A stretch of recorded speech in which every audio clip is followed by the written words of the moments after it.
Guys, welcome to my channel. If you're new, my name is Din and I'm going to show you how to prepare your ingredients, mix the spices and then cook the dish.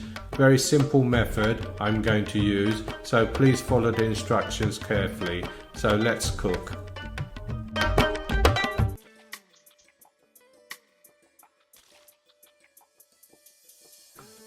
Hi everyone, welcome back to my channel. As you can see by the pictures, I'm cooking tandoori chicken today, and this chicken has been marinated 48 hours.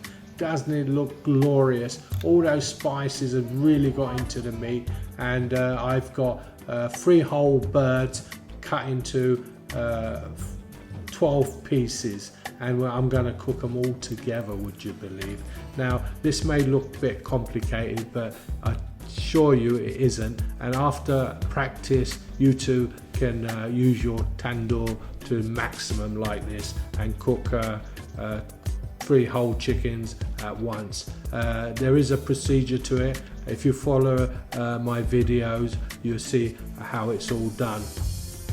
Now once we put the chicken inside, you mustn't touch it for at least 5 to 6 minutes, so it really kind of sticks to the skewers, and this is the way to do it. Now reason I'm cooking this meal, because today's a special day. My daughter's come over from the UK with her family, and today is her birthday, would you believe?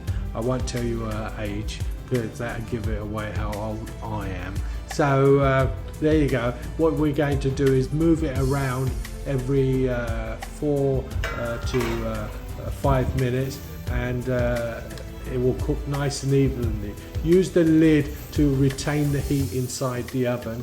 That's what a lot of people will go wrong, because you have to use that lid. Your lid is your kind of tool to control the heat. You close it to make the oven hotter, and also you open it to cool it down a little bit, and this is the way to do it. Now I'm taking off the bottom pieces of chicken first, because they are done, and if you leave them in, you'll find that the bottom ones will get burnt, and we don't want that. We don't want anything that doesn't look right. So as soon as you see that it's browned and it's ready, take it out, put it in a bowl, and then make sure you've got a nice lid, and we can put this into an oven. In my case, I've put it into my grill, which has a lid, and it will keep it hot before we